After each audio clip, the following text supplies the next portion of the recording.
তো আমি ঠিক এই জায়গায় আলোচনা শুরু করব। একটা বক্তব্য শোনাই আগে শুরুতে। আমরা দিলীপ ঘোষের একটা বক্তব্য পাচ্ছি, খুব ইন্টারেস্টিং। নাগরিকত্ব নিয়ে দিলীপ ঘোষ একটা বক্তব্য রেখেছেন। আমি এই জায়গায় আলোচনা যাওয়ার আগে রাজ্যের মন্ত্রী দিলীপ ঘোষের এই বক্তব্যটা শোনাতে চাই একবার। এই মানে নাগরিকত্ব ব্যাপার নিয়ে পশ্চিমবাংলায় অনেক ব্যাপার ছিল, প্রপারলি কিছু হতো না, কারণ যাতে বিদেশিরা ঢুকে এখানে ভোটারের সুবিধা নেই।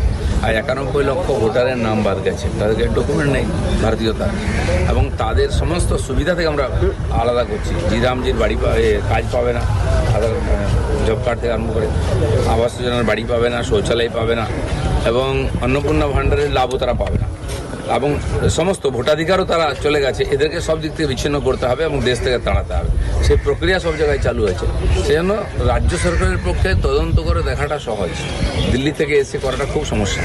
তো সেই জন্য রাজ্যকে দায়িত্ব আছে, রাজ্য সেটা ঠিকঠাকভাবে যেন করে, সেটাও তাদেরকে সতর্ক থাকে। তো দিলীপ বাবুর এই বক্তব্যের মাধ্যমে আরও একটা বিষয় স্পষ্ট হচ্ছে। বলছে নাগরিকত্ব নিয়ে পশ্চিমবঙ্গে অনেক ব্যাপার ছিল, সঠিকভাবে কিছু হতো না। 91 লক্ষ ভোটারের নাম বাদ গিয়েছে, সব দিক থেকে এদের বিচ্ছিন্ন করতে হবে, দেশ থেকে তাড়াতে হবে। খুব ইন্টারেস্টিং জায়গা। আমি বলছি, যখন সুপ্রিম কোর্টে পর্যবেক্ষণ রাখছেন তখন দিলীপ ঘোষ তার এই বক্তব্য আমরা পাচ্ছি। কতটা ইন্টারেস্টিং জায়গা। ঠিক এই জায়গায় আমি শ্যামদাকে দিয়ে শুরু করি আমাদের অনুষ্ঠানে। ঠিক এই আলোচনার জায়গা। শ্যামদা, কি মনে হচ্ছে? সুপ্রিম কোর্ট থেকে যেটা বলা হয়েছে তার সাথে রাজ্য সরকার যা করছে তার মধ্যে আলাদা কিছু নেই। সুপ্রিম কোর্ট যে পর্যবেক্ষণটি দিয়েছেন, যে নির্বাচন কমিশনের কাছে জানতে চেয়েছেন এই প্রক্রিয়া যতজনের নাম বাদ গিয়েছে তাদের মধ্যে কতজন আপিল করেছেন, কত সংখ্যক বর্তমানে পেন্ডিং রয়েছে, এবং আপিলে কতজন ডিসপোজেড হয়ে গিয়েছে, একটা পর্যবেক্ষণ। দ্বিতীয় পর্যবেক্ষণ সুপ্রিম কোর্ট করেছেন যে জানতে চাওয়া হয়েছে যে কত সংখ্যক আপিল ও ট্রাইব্যুনালের সামনে রয়েছে, মোট কত সংখ্যা কাজ এখন পর্যন্ত শেষ হয়েছে, এবং দ্রুত কাজ শেষ করার জন্য কী কী প্রক্রিয়া নেওয়া হচ্ছে। সুপ্রিম কোর্টের তরফ থেকে আরও জানতে চাওয়া হয়েছে যে বলা হচ্ছে 2029 সালে লোকসভা নির্বাচনের আগেই কাজ সম্পূর্ণ করতে হবে। এটা সুপ্রিম কোর্টের অবজারভেশন। এখানে চতুর্থ যে গুরুত্বপূর্ণ অবজারভেশনটা রয়েছে সেটা হচ্ছে মোট 38 লক্ষ আপিলের মধ্যে 7 লক্ষ ব্যক্তি রয়েছেন যাদের নাম বাদ গেছে। বাদবাকি 31 লক্ষ আপিল ব্যক্তিদের দ্বারা করা হয়েছে, এবং তারা আপত্তি জানিয়েছেন যে অন্য কোনো ব্যক্তির নাম কীভাবে নির্বাচন কমিশনের তালিকায় রয়েছে।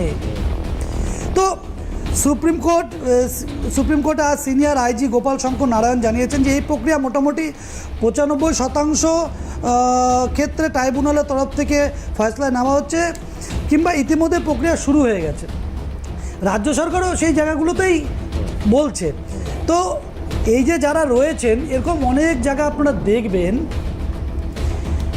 মূল যে বক্তব্যটা যে এরা ওই অন্নপূর্ণা ভাণ্ডার বা অন্য যে সুযোগ সুবিধাগুলো যেগুলো পাবে কি না, সুপ্রিম কোর্ট অবজারভেশন দিয়েছেন যাতে তাদেরকে দেওয়া হয়। তো রাজ্য সরকারও তো বলছে যারা এখানে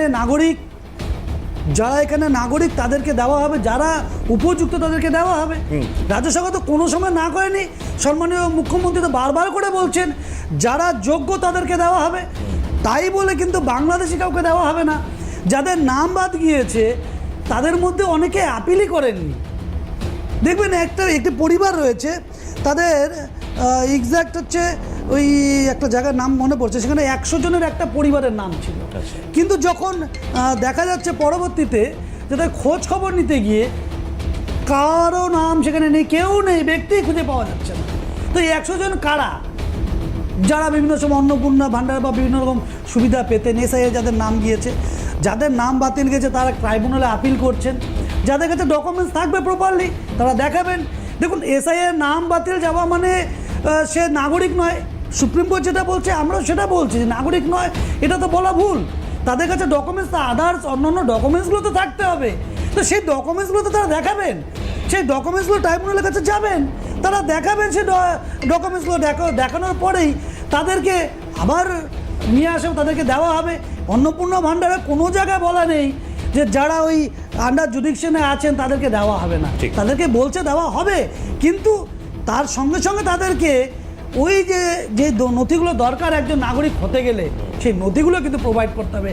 বারবার আমরা একটা কথা পরিষ্কার বলছি যে এই বাংলায় যারা আছে, যারা এই দেশের নাগরিক, তারা কিন্তু কেউ বঞ্চিত হবেন না।